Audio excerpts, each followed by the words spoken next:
Good morning student. मैं संगीता। आज आपको केमिस्ट्री का एक और अच्छा सा टॉपिक है, आपकी मॉलिक्यूलरिटी ऑफ द रिएक्शन, है ना। इसका मतलब होता है अभिक्रिया की आणविकता।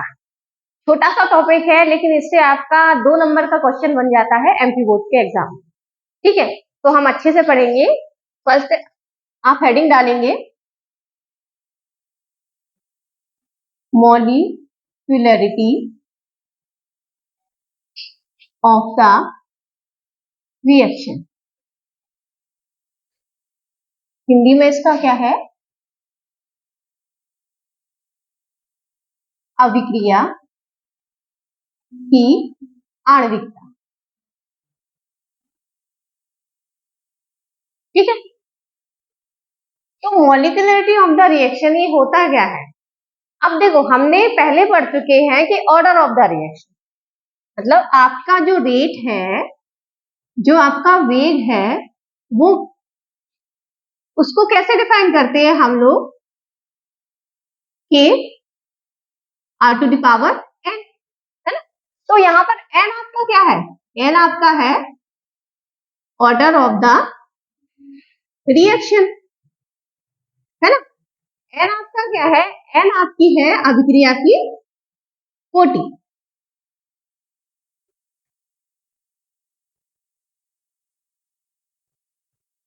कि अगर हमारा कोई भी वैल्यू ए है, ए प्लस बी है ना। ए प्लस बी मिलके ये क्या बना रहे हैं? सी बना रहे हैं। आपके ए प्लस बी मिलके सी बना रहे हैं, तो इसको हम लोग रेट की टर्म्स में कैसे लिखेंगे? Rate equal to k A to the power 1 and B to the power 1, है ना। तो यहां से हम क्या पता कर पाएंगे कि हमारी अभिक्रिया की कोटि, हमारी जो रेट ऑर्डर ऑफ रिएक्शन है वो कितना है? Order of reaction n equal to क्या होता है? X plus y. ठीक है, एक्स प्लस वाई मतलब ये आपका n to the power n है ना। R to the power n है, तो यहाँ पर अगर ये एक्स और ये आपकी वाई, और यहाँ पर ये देखो, यहाँ पर आपका ये भी एक है रिएक्टेंट और ये भी एक रिएक्टेंट है, तो इसको हम लोग कैसे लिख सकते हैं? आर के ए टू द पावर 1 और बी टू द पावर 1। तो यहाँ पर आपकी रेट ऑफ रिएक्शन कितनी आ जाएगी? एन इक्वल टू कितना आ जाएगा? X plus y, n equal to 1 प्लस 1, मतलब आपकी ऑर्डर ऑफ रिएक्शन कितनी आ जाएगी? अभिक्रिया की कोटि कितनी आ जाएगी? 2। तो आप देखकर भी डायरेक्टली बता सकते हैं कि हमारी जो रिएक्शन है उसकी कोटि कितनी होती है ना। अब यही बात आती है आपकी मॉलिक्यूलरिटी। मॉलिक्यूलरिटी का मतलब क्या होता है, या फिर आणविकता का मतलब क्या होता है? कि हमारी जो रिएक्शन चल रही है उसमें आपके कितने अणु, कितने आपके एटम, आयन, ठीक है, कितने आपके एटम या आयन आपके इन्वॉल्व हो रहे हैं किसमें? रिएक्शन में। किसमें इन्वॉल्व हो रहे हैं? रिएक्शन में। जनरली क्या होता है कि ये जो आपकी आपकी अभिक्रिया की जो कोटि है या फिर आपकी ऑर्डर ऑफ रिएक्शन है, वो जनरली क्या होता है? आणविकता के बराबर होता है। जितनी आपकी कोटि होती है उतनी ही आपकी क्या होती है? आणविकता होती है। जितनी आपकी एन इक्वल टू क्या होता है? मॉलिक्यूलरिटी। अगर हमने यहाँ पे बोला कि हमारे जो आपके ऑर्डर आपकी कितना है? 2, तो यहाँ की मॉलिक्यूलरिटी भी कितनी होगी या फिर आणविकता कितनी होगी? 2। जनरली आपकी ये आपका रहता है कि आपकी ऑर्डर ऑफ रिएक्शन और मॉलिक्यूलरिटी आपकी सेम होते हैं। ठीक है, लेकिन कुछ केसेस ऐसे होते हैं जहां पर ये क्या है? मॉलिक्यूलरिटी क्या हो जाती है? डिफरेंस हो जाती है। ठीक है, वो जहां पर वो मॉलिक्यूलरिटी अलग हो जाती है उस टर्म्स को हम बोलते हैं छद्म अभिक्रिया। उसको हम क्या बोलते हैं? छद्म अभिक्रिया या फिर फिसिडो रिएक्शन। एक आपने इसमें टर्म्स आई होगी। ठीक है, ये हम आगे पढ़ेंगे कि ये होती क्या है। अब तो आणविकता से आप क्या समझते हैं या फिर आप मॉलिक्यूलरिटी से क्या समझते हैं? कि ऐसी अभिक्रिया या फिर ऐसी अभिक्रियाएं जहां पर अभिकारक के अणु परमाणु या फिर आयंस आपकी अभिक्रिया में क्या लेते हैं, भाग लेते हैं, है ना। ये सब अभिक्रिया में भाग लेते हैं, उसी को हम क्या कहते हैं, उसी को हम बोलते हैं आपकी अभिक्रिया की आणविकता या फिर मॉलिक्यूलरिटी ऑफ द रिएक्शन। ठीक है, तो ये जो अभिक्रियाएं हैं, ये जो अभिक्रियाएं हैं, ये आपकी जो रिएक्शन है वो आपकी कितने टाइप की होती है, मतलब रिएक्शन आपकी होगी, ये आपने नोट कर लिया क्या। तो अगर हम रिएक्शन की बात करें, है ना, रिएक्शन की बात करें या फिर अभिक्रिया की बात करें, तो ये जनरली क्या है, टू वे में इसको हम लोग डिवाइड कर सकते हैं। टू वे में कैसे, कि जैसे एक आपकी होती है जटिल अभिक्रिया, है ना, जटिल अभिक्रिया, और दूसरी आपकी होती है एलिमेंट्री रिएक्शन। एक आपकी होती है कॉम्प्लिकेटेड रिएक्शन और एक आपकी होती है एलिमेंट्री रिएक्शन। एक आपकी कौन सी होती है, एलिमेंट्री रिएक्शन, ठीक है, और दूसरी आपकी क्या है, कॉम्प्लेक्स कॉम्प्लिकेटेड या फिर कॉम्प्लेक्स रिएक्शन। चलो कॉम्प्लिकेटेड लिख देते हैं, कॉम्प्लिकेटेड रिएक्शन। अगर हम इसको कॉम्प्लेक्स भी लिखेंगे तो फिर कोई वो नहीं है, ठीक है। तो एलिमेंट्री रिएक्शन को हिंदी में क्या बोलते हैं, आपकी प्राथमिक अभिक्रिया। इनको क्या बोलते हैं हम लोग, इसको क्या बोलते हैं, प्राथमिक अभिक्रिया। और ये आपकी क्या है, ये आपकी है जटिल अभिक्रिया।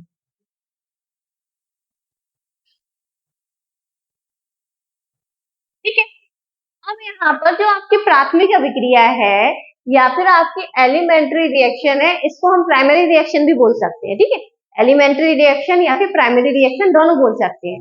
अब ये जो आपकी प्राथमिक अभिक्रिया है या फिर एलिमेंट्री रिएक्शन है, इसको कंप्लीट होने में ओनली क्या वन स्टेप लगता है।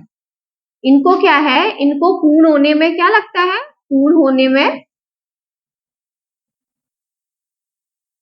एक पद ही लगता है ना, या फिर कंप्लीट होने में completed in one step. Example के लिए ए से आपका डायरेक्ट बी बन रहा है ना, ए से आपका क्या हो रहा है, डायरेक्टली बी बन रहा है, और इनको होने में क्या है, बहुत ही कम समय लगता है। इस रिएक्शन को होने में क्या होते हैं, बहुत ही कम समय लगता है। तो हम क्या कह सकते हैं कि ये जो रिएक्शन है, ये आपकी क्या होती है, ये आपकी रिएक्शन होती है फास्ट रिएक्शन, है ना। इनको हम ये भी बोल सकते हैं कि ये जो रिएक्शन है, ये रिएक्शन आपकी क्या हो जा रही है, फास्ट रिएक्शन। ठीक है, अब यहाँ पर आप कहो जटिल अभिक्रिया, जटिल अभिक्रिया या फिर कॉम्प्लिकेटेड रिएक्शन। ये रिएक्शन ऐसी होती है जिनको पूर्ण होने में दो या दो से अधिक पद लगते हैं।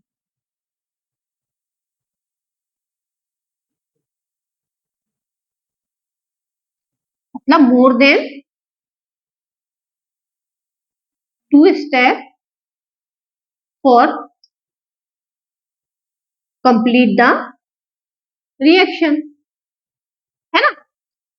मतलब आपकी रिएक्शन कंप्लीट होने में एक दो या दो से ज्यादा आपका स्टेप लग जाती है। जैसे ए से अगर हमें बी में कन्वर्ट करना है, ए को हमें बी में कन्वर्ट करना है, तो ए को बी में कन्वर्ट करने के लिए पहले ये ए से ए डैश में कन्वर्ट होगा, है ना।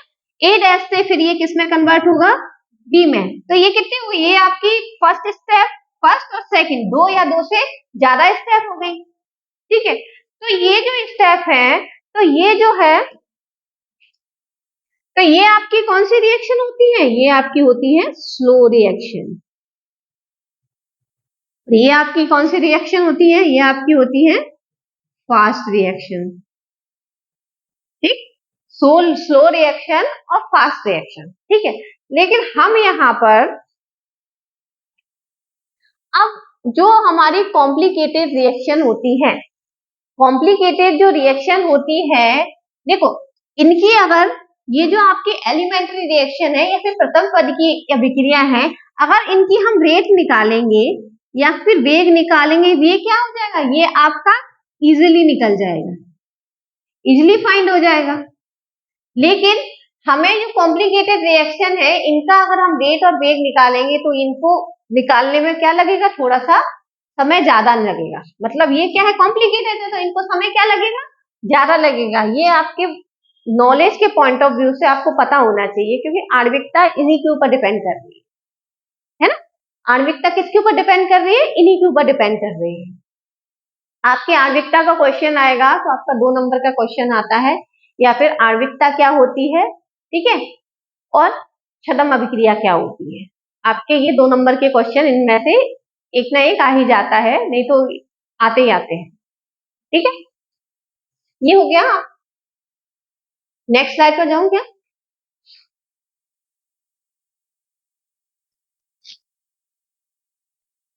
अब यहाँ पर अगर हम लोग रेट डिटरमाइन करेंगे, रेट डिटरमाइन करेंगे तो वो रेट कैसे डिटरमाइन होगी, वो रेट आपकी स्लोली डिटरमाइन होगी, मतलब धीरे धीरे। मतलब ये क्या, स्टेप बाय स्टेप, पहले हम फर्स्ट स्टेप की निकालेंगे रेट, फिर हम सेकंड स्टेप की निकाले, फाइनली जो हमारा रिएक्टेंट से प्रोडक्ट बना था उसकी रेट आपकी निकलेगी, ठीक है।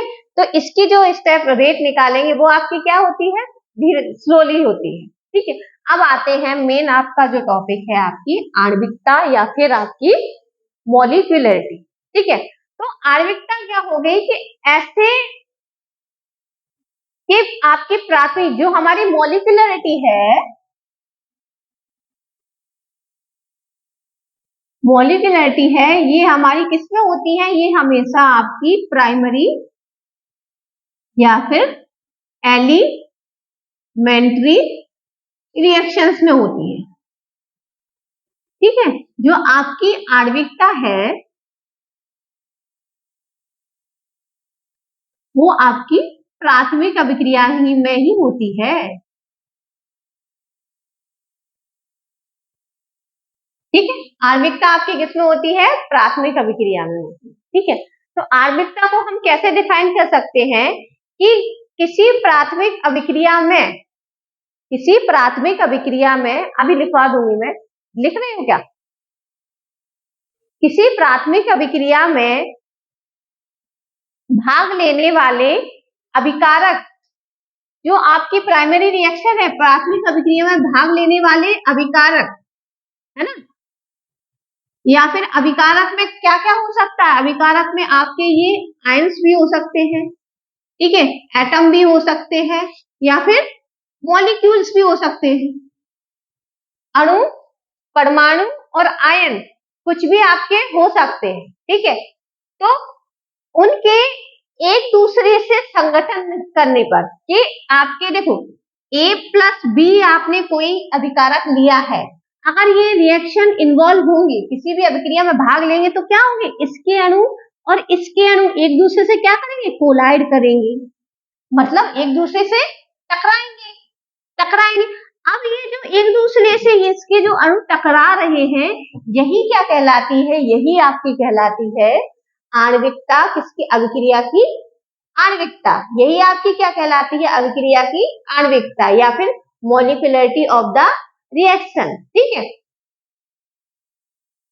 या फिर हम बोल सकते हैं नंबर ऑफ रिएक्टिंग स्पीसीज, मतलब रिएक्टिंग स्पीसीज कौन कौन से हैं आपके, आयन, आयंस, एटम और molecule, they involve in a reaction, ठीक है, टू टेकिंग अ कोलाइड। मैं अभी लिखवा दूंगी, जो आपके कोलिजन के थ्रू आपके एक दूसरे रिएक्शन में इन्वॉल्व हो रहे हैं, इसी को हम लोग क्या बोल रहे हैं, मॉलिक्यूलरिटी ऑफ द रिएक्शन, ठीक है।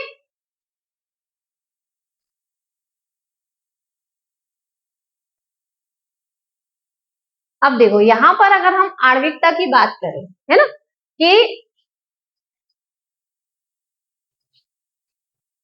A प्लस बी मिलके क्या बना रहा है, C, A प्लस बी मिलके C बना रहा है, मतलब आपका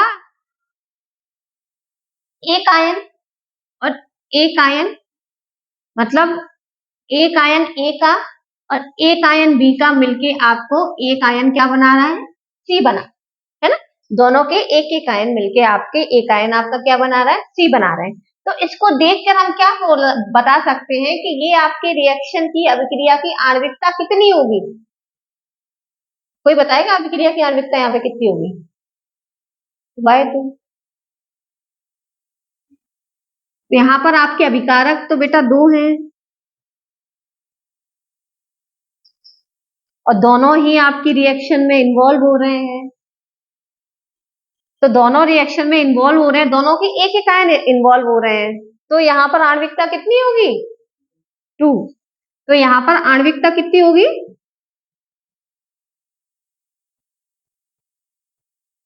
2। ठीक। और ऑर्डर ऑफ द रिएक्शन कितना होगा,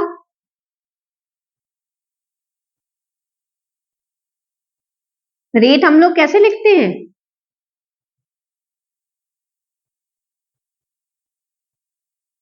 ऐसे लिखते हैं ना। इसको हम लोग क्या लिखेंगे, a टू दी पावर 1 और b टू दी पावर 1। और मैंने अभी आपको बताया था n इक्वल टू क्या होता है, x प्लस वाई। तो n इक्वल टू क्या हो गया, 1 प्लस 1 इक्वल टू 2। तो यहाँ पर आपकी मॉलिक्यूलरिटी भी 2 है और आपकी ऑर्डर ऑफ रिएक्शन भी 2 है। जनरली ये सब जहां भी आपकी जितनी ऑर्डर ऑफ रिएक्शन होगी उतनी ही आपकी मॉलिक्यूलरिटी होगी। कुछ ही एक्सेप्शन केस होते हैं जहां पर आपकी मॉलिक्यूलरिटी क्या हो जाती है, ऑर्डर ऑफ रिएक्शन से कम हो जाती है। ठीक है। एक और मैं एग्जांपल, अगर 2a plus B equal to C, यहां पर आप बताओ मुझे, यहां पर आपकी आणविकता या फिर मॉलिक्यूलरिटी कितनी है,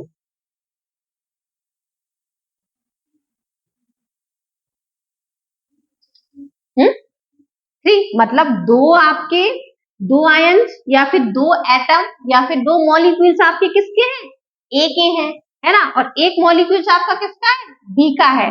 तो दोनों मिलके, दोनों का क्या हो रहा है, संघट्ट, या फिर दोनों का क्या हो रहा है, कोलिजन मिलकर ही तो ये रिएक्शन में इन्वॉल्व हो रहे हैं। इसी को तो हम मॉलिक्यूलरिटी ऑफ द रिएक्शन बोल रहे हैं। तो यहाँ पर आपकी आणविकता कितनी हो जाएगी, 3। ठीक, आणविकता 3 हो जाएगी। और ऐसे ही इसका ऑर्डर ऑफ रिएक्शन भी देखो, ऑर्डर ऑफ रिएक्शन में मैंने पहले बताया था कि जो आपके स्टोइकियोमेट्री एलिमेंट होते हैं वही उसकी क्या हो जाती है, पावर हो जाती है, वही उसकी पावर हो जाती है। तो यहाँ पर हम लोग रेट क्या लिखेंगे, रेट कैसे लिखेंगे, ए टू दी पावर 2 और बी टू दी पावर 1, है ना, कि ए टू दी पावर 2 और बी टू दी पावर 1। तो यहाँ पर हमारी क्या हो जाएगी, 2 प्लस 1। तो ये हमारी कौन सा ऑर्डर रिएक्शन हो जाएगा, ये हमारा थर्ड ऑर्डर रिएक्शन। मतलब यहाँ पर आणविकता भी आपकी थर्ड हो जाएगी और आपका ऑर्डर भी क्या हो जाएगा, थर्ड हो जाएगा। ठीक है। अब बताओ यहाँ पे कोई डाउट तुम्हें, ठीक है। अब एक और मोस्ट इंपोर्टेंट क्वेश्चन आता है IMP, जो कि आपका मे बी, लेकिन आता ही आता है, difference between rate, order of reaction और मॉलिक्यूलरिटी ऑफ द रिएक्शन। क्या है, difference between molecularity of the reaction and order of the reaction. किसमें अंतर,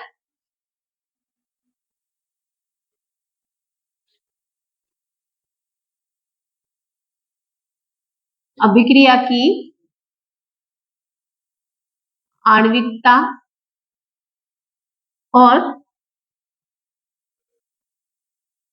अभिक्रिया की कोटि।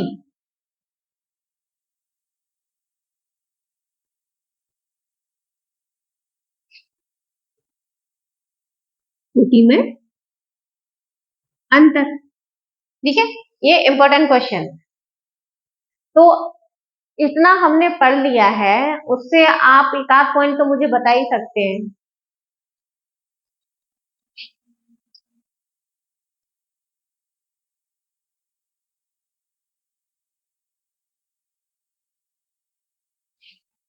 पहली फर्स्टली हम इसकी क्या लिख सकते हैं, पहले हम यहाँ पर अगर यहाँ पर हम लोग लिखे मॉलिक्यूलरिटी है या फिर आपकी आणविकता, और यहाँ क्या लिखे आपकी ऑर्डर ऑफ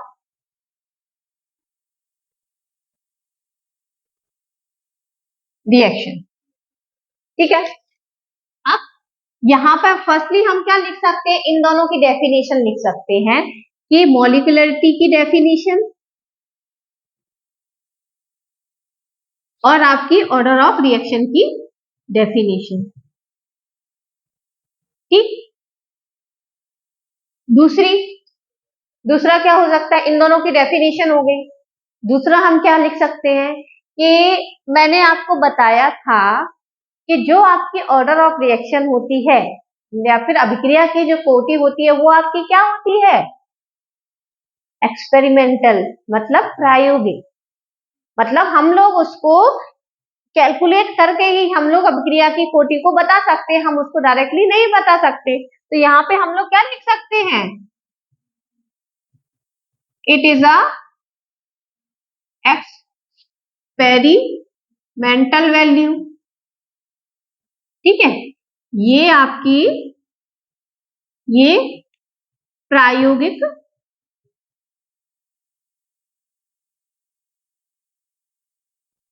वैल्यू है ना, प्रायोगिक है ये, मतलब इसको हम एक्सपेरिमेंट के द्वारा ही निकाल सकते हैं। लेकिन ये क्या है,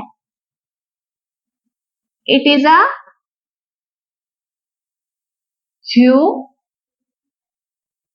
थ्योरेटिकल वैल्यू। ये आपकी क्या है, सैद्धांतिक वैल्यू है, ये आपकी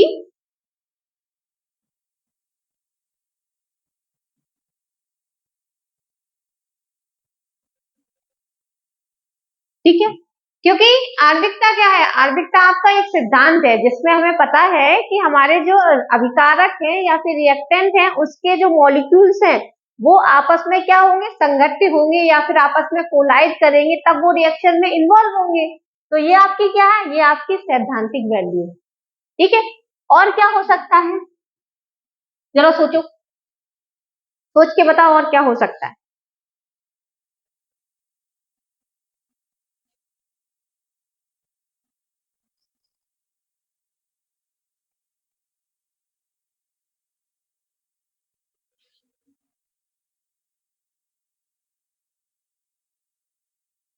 ये जो है आपकी जो मॉलिक्यूलरिटी है या फिर आणविकता है, ये क्या होती है, ये हमेशा पूर्ण वैल्यू होती है। पूर्ण वैल्यू मतलब ना ही ये आपकी कभी भी भिन्न में आ सकती है, ठीक है, और ना ही ये आपकी कभी शून्य हो सकती है, और ना ही आपकी, देखो कैसे पता चलेगा कि ये पूर्ण वैल्यू है, अगर हम एग्जाम्पल देखें कि a प्लस बी मिलके क्या बना रहा है, c बना रहा है, तो तुमने ऐसा देखा है कि इसके आधे अणु मिल गए और इसके आधे अणु मिल गए, मतलब इसके आधा पार्टिकल्स मिल गए या फिर इसके आधे पार्टिकल्स मिलके फुल पार्टिकल बना रहे हैं। वो तो आपके पूरे, अगर इसके 10 मोल हैं और इसके 5 मोल हैं तो ये पूरे ही तो आपके रिएक्शन में इन्वॉल्व होंगे ना। तो ये जो वैल्यू है आपकी जो आणविकता है या फिर आपकी मॉलिक्यूलरिटी है, ये आपकी क्या होती है, ये हमेशा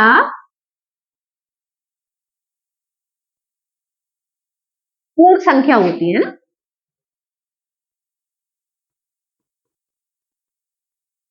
अभी मैं आपको लिखवा दूंगी अच्छे से, मत लिखो, अच्छा डिटेल में लिखवा दूंगी, ये तो मैं शॉर्ट फॉर्म बता रही हूँ। ये हमेशा क्या होती है, पूर्ण संख्या होती है, कभी भी शून्य नहीं हो सकती, ठीक है, ना ही ऋणात्मक हो सकती, ठीक है, ना तो शून्य हो सकती, ना ऋणात्मक होती, ना फिर फ्रैक्शन में होती। तो इसको हम लोग क्या बोल सकते हैं, ये आपकी क्या है, इंटीजर वैल्यू है, ये आपकी क्या है, इंटीजर वैल्यू है, जो कि ना ही आपकी जीरो होगी, ना ही आपकी नेगेटिव होगी, ना ही आपकी फ्रैक्शनल होगी, ठीक है।